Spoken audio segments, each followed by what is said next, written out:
안녕하십니까. 기능의학으로 환자를 치료하는 의사 닥터덕입니다. 오늘 여러분과 함께 공부할 내용은 성장 호르몬에 대해서 오늘 좀 배워볼까 합니다. 성장 호르몬 하면 대부분의 사람들이 어렸을 때 자기 나이보다 뼈 나이가 먼저 앞서가는 경우를 경험하신 분들이 대부분 다 많이 듣는 게 애가 키가 너무 성장이 늦으니까 이걸 촉진하기 위해서 성장 호르몬을 맞는 거에 대한 상담을 꽤 많이 하시고요. 그 정도 나이에 보통 상담을 하면서 그런 얘기를 듣게 되지 50대 60대가 넘어가신 분들한테 성장 호르몬 얘기를 거의 잘 못 들어보셨을 것 같아요. 성장 호르몬이라는 게 원래는 이제 우리 몸에 조직이 분화되고 성장하는 과정에서 필요한 호르몬이잖아요. 그러니까 키가 작았던 게 커지고 몸이 작았던 게 이렇게 넓어지는 것처럼 조직이 분화되는 과정에서 중요한 역할을 하다 보니까 성장 호르몬이 우리 몸에서 증가되는 나이도 한 20대 정도를 피크를 찍어요. 그러고 나서는 계속해서 감소하죠. 왜? 키를 키우거나 더 이상의 볼륨을 옆으로 이제 찌울 필요가 없기 때문에 자기 몸에 맞는 몸을 만들어서 그걸 죽을 때까지 쓰는 거니까 그때부터의 성장 호르몬이 하는 기능이라는 거는 현상을 잘 유지하는 쪽에 관련된 기능만 하다 보니까 키울 때 필요한 것만큼의 용량이 필요 없잖아요. 그러니까 그러다 보니까 계속 떨어지게 됩니다.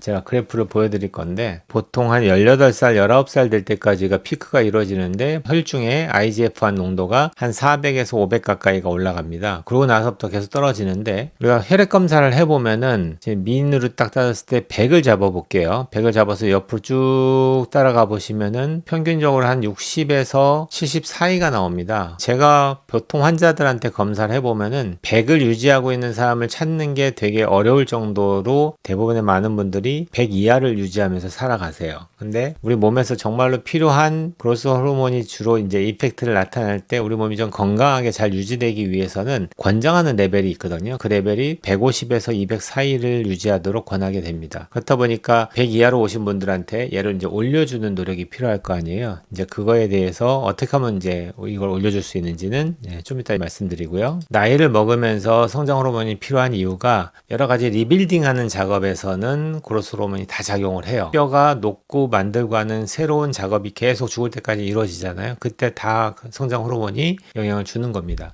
그래서 우리가 혈액 검사를 할 때 인슐린 라이크 그로스 팩터 1이라고 하는 이 검사를 하게 됩니다. 이거는 마치 비타민 D 검사랑 똑같은 거예요. 우리가 활성형 비타민 D 검사를 하지 못하는 이유가 그것도 하루 중에 변동이 너무 크기 때문에 어떤 기준점을 잡을 수가 없어서 그 전 단계인 저장형 비타민 D를 검사하는 거랑 똑같습니다. IGF-1을 검사해 볼 수 있는데 이 검사 결과가 보니까 나이가 드시면서 떨어지는데 너무 빨리 떨어지시는 분들의 특징이 있는데 이런 분들의 특징이 활기가 없어요. 성장 호르몬이 하는 게 으쌰으쌰하고 뭘 만들어내고 성장하는 쪽에 관련되다 보니까 대부분 다 우울해져 있고 무드가 다운돼 있고요. 의욕이 사라져 있고요. 이런 경우가 대부분 보여집니다. 그래서 이런 경우를 좀 더 높여주기 위해서 성장 호르몬을 투여를 하는데 제가 최근에 이제 성장 호르몬 주사를 가지고서 한번 테스트 해본다고 제가 한번 맞아봤거든요. 그때 운동을 하는데 완전히 그 느낌이 확 달라져요. 성장 호르몬을 투여하지 않고 그냥 했을 때와 투여한 다음에 운동했을 때의 느낌이 뭐라고 할까? 예전 같으면은 그 힘든 일에 대해서 부딪힌다, 힘들다라고 느끼면서 그 일을 했다면은 성장 호르몬이 충분한 상태에서의 그 일은 이거보다 더 할 수 있겠네? 이거보다 내가 충분히 하고도 남네? 버티는 힘이 훨씬 더 강해졌다라는 느낌이 드는 거예요.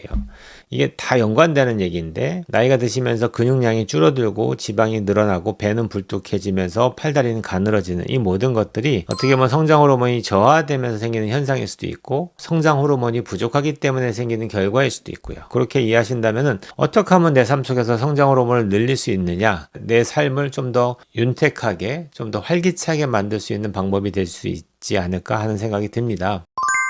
좀 더 경제적인 여유가 많으신 분들은 직접적으로 성장 호르몬을 투여해 가면서 몸 관리를 하실 수 있겠죠. 그렇게 투여하는 게 뭐 특별히 나쁘다 이렇게 얘기하지는 않을 것 같고요. 이거랑 똑같을 것 같아요. 나이가 드시면서 멜라토닌이라고 하는 수면 호르몬이 떨어지잖아요. 얘가 떨어지면서 수면이 부족해지겠죠. 양질의 수면이 안 되고 두 번째는 멜라토닌이 하는 기능이 뇌에서 항산화 작용을 하게 되는데 이게 또 떨어질 거 아니에요. 그럼 이제 이거를 해결하기 위해서 나이가 드시면서 부족한 거를 호르몬을 바깥에서 보충해 준단 말이에요. 그러면 이거는 어쩔 수 없이 부족해진 거니까 생길 수 있는 문제점들을 좀 보완해 줄 수 있다는 의미로 멜라토닌을 먹는 걸 반대하지 않거든요. 성장 호르몬을 외부에서 넣어주는 거에 대해서 그렇게까지 막 두려워하면서 이거 하면 부작용이 크니까 안 해야 돼 이렇게 얘기하지는 않을 것 같아요. 저도 일단 제가 주 단위로 해서 한 4번까지 맞은 다음에 나중에 또 그 어떤 결과물에 대해서 한 번 더 얘기해 드릴 수 있으면 좋겠는데, 지금은 한 번 맞은 다음에도 내가 느끼는 변화라는 게 생각보다 큰 것 같아요. 피로도도 확 줄어드는 것 같고 좀 더 활기차지는 것 같고. 그러면 이제는 내 삶 속에서 어떻게 하면 성장 호르몬을 좀 올릴 수 있느냐, 이걸 좀 자연적으로 설명드리고 싶은데, 이 설명 또한 제가 여태까지 누누이 강조했던 내용들과 다 겹칩니다.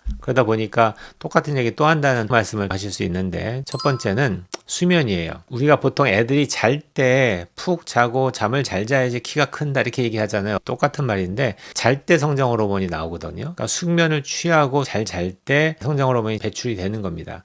근데 통계를 내보니까 국가별 일평균 수면 시간이라는 걸 누가 또 측정을 했어요. 근데 우리나라 사람들이 그 전체 선진국하고 OECD 국가하고 다 비교해보면 우리나라가 제일 낮아요. 그러다 보니까 성장 호르몬이 분비될 수 있는 시간이 줄어드니까 당연히 그만큼의 결핍이 올 수 있겠죠. 그래서 그걸 하기 위한 노력은 수면에 관련된 것들은 제가 올린 영상도 많으니까 참조하시고요. 두 번째는 운동을 하고 안 하고의 차이도 큽니다. 운동을 해서 근육량을 늘리는 것도 그로스 호르몬을 촉진하는 데 도움을 줍니다. 그 다음에 먹는 것 중에서는 혈당이 올라가면은 성장 호르몬의 촉진이 떨어지고요. 혈당이 떨어지면은 성장 호르몬이 올라가요. 왜냐하면 성장 호르몬이 하는 기능이 혈당 조절에도 중요한 역할을 하거든요. 그러니까 저혈당이 빠졌을 때 혈당을 올리는 기능을 성장 호르몬이 해요. 그렇기 때문에 너무나 단 음식을 많이 먹게 되면은 당연히 성장 호르몬이 줄어들게 됩니다. 그 다음에는 똑같은 개념의 이제 의미로 먹는 것 중에 단식을 얘기하는데, 2021년도에 이 연구를 했습니다. 36시간 동안의 단식을 했을 때 몸속에서 성장 호르몬에 어느 정도의 차이가 생기느냐, 이걸 봤더니 10배가 증가한다고 연구 결과가 나온 거예요. 단식을 하게 되면 왜 성장 호르몬이 나오냐? 아까 얘기했듯이 내 몸에 단식을 통해서 혈당이 떨어지니까 이 혈당을 높이기 위해서 성장 호르몬을 만드는 거죠. 그러니까 이게 다 연결되는 거죠. 그래서 간헐적 단식이 좀 더 활기찬 삶을 살고 수명도 연장하면서 건강해질 수 있는 데서 되게 중요한 역할을 하죠. 우리는 음식을 먹을 때 보면은 끼니 때 되면은 배도 안 고픈데도 열심히 찾아 먹잖아요. 근데 언제부터 우리가 끼니를 잘 챙겼는지 모르겠는데, 조금만 생각해 보면은 어떤 피지올로직한 의미에서 식사를 할 때 아침은 몇 시부터 몇 시까지 먹고 점심은 언제부터 언제, 저녁은 언제 딱 정해줘서 우리가 보통 생활을 하는데, 이게 과연 맞느냐를 한번 생각해 보셔야 되는데, 이거는 어떻게 보면 사회 시스템이 그렇게 돌아가고 딱 정해졌기 때문에 내가 먹기 싫어도 그 시간에 먹어야 된다는 개념으로 우리가 끌려가는 경우가 훨씬 더 많습니다. 실제로 피지올로직하게는 내가 배고픔을 느낄 때 먹는 게 정확한 게 맞는 거예요. 배고프지도 않는데 끼니 때 됐다고 막 먹는 거 옳지 않고요. 그래서 어떤 분들 상담하다 보면은 자기는 이틀 동안 굶어도 배가 안 고프대요. 이것도 문제죠. 어떤 분들은 1시간 먹고 2시간쯤 지나면 배가 고프대요. 이것도 문제죠. 이 모든 게 내 시스템이 안 들어가고 이상하다는 얘기예요. 그래서 정확하게는 내가 먹고 나서 일정 시간, 적어도 한 5시간에서 6시간 정도 지날 때쯤 됐을 때 내가 배고픔을 느끼는 게, 이게 어떻게 보면 정상적인 피지올로지로 돌아가는 거죠. 배고픔을 느끼더라도 시간이 어느 정도 일정 타임만 주어지면은 내 몸에서는 혈당 조절을 하는 그런 게 다 돌아가기 때문에 충분히 또 혈당을 만들어냅니다. 그러면은 나는 그 시간만 지나면 배고픔을 느끼지 않겠죠. 식단 조절하면서 몸을 관리할 수 있는데, 일단 키포인트는 단식이 결국에는 혈당을 낮추기 때문에 혈당을 낮추는 것들이 성장 호르몬을 촉진하는 데 도움이 된다, 이렇게 이해하시면 되겠죠. 그 다음에는 이제 보충제를 좀 설명드릴 건데요. 지금까지 연구되어진 보충제 중에서는 크게 이제 3가지 정도로 제가 요약해서 설명드릴 건데, 첫 번째는 아르기닌입니다. 아르기닌을 제가 예전부터 계속 이제 강조해서 말씀드리는데, 아르기닌이 혈관 건강에도 도움이 되지만 성장 호르몬을 촉진하는 데도 도움을 줍니다. 저도 아침마다 안 빠지고 먹는 영양제 중에 하나가 아르기닌인데요. 이거하고 그 다음에 하나가 더 글루타민이라고 하는 아미노산이거든요. 이 글루타민은 보통은 기능의학자가 쓸 때는 장 관련된 장 점막의 재생을 돕기 위한 영양제 성분으로도 쓰기도 하고요. 네, 저희들은 이제 이거 말고도 여러 가지 기능 중에서 성장 호르몬을 촉진하는 데도 도움을 준다라고 되어 있고요. 비타민 중에서는 B3, 나이아신이라고 하는 이 비타민 B군 중에 B3가 성장 호르몬 촉진에 도움을 줍니다. 그래서 이런 것들은 따로 먹는 것보다는 이제 멀티비타민 안에 들어있으니까 그 정도로 보충해 주고요.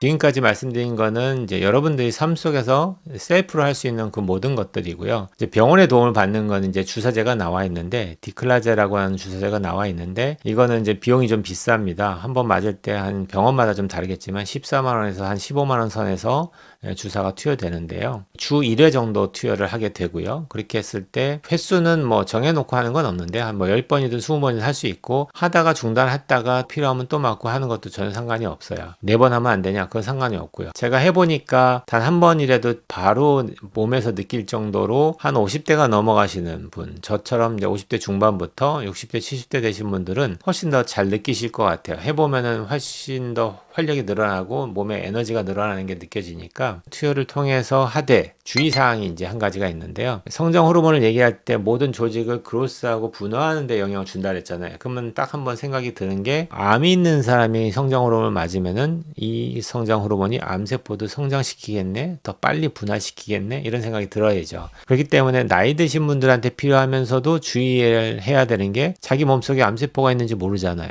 그렇기 때문에 그것 때문에 검사를 해서 암 검사까지 다 포함해서 암이 지금 진행되는 게 없다라는 게 확인되신 분에 한해서 성장 호르몬을 투여하면은 훨씬 더 에너제틱한 삶을 살 수 있을 것 같다는 생각이 듭니다. 그래서 만약에 이게 좀 부담되거나 경제적인 여유가 없는 분들한테는 삶 속에서 이걸 높이기 위한 노력을 같이 열심히 하는 거예요. 지금까지 제가 열심히 강조하고 있는 음식 관리부터 시작해서 비타민 관리, 또는 내가 삶 속에서 운동부터 시작해서 수면 관리, 이 모든 것들이 다 하나로 돌아가서 나중에 노후에도 건강한 몸을 유지할 수 있는 그런 좋은 방법이 될 것 같습니다. 오늘 여기까지 공부하겠습니다. 온 국민이 건강해지는 그날까지 닥터덕은 여러분과 함께합니다.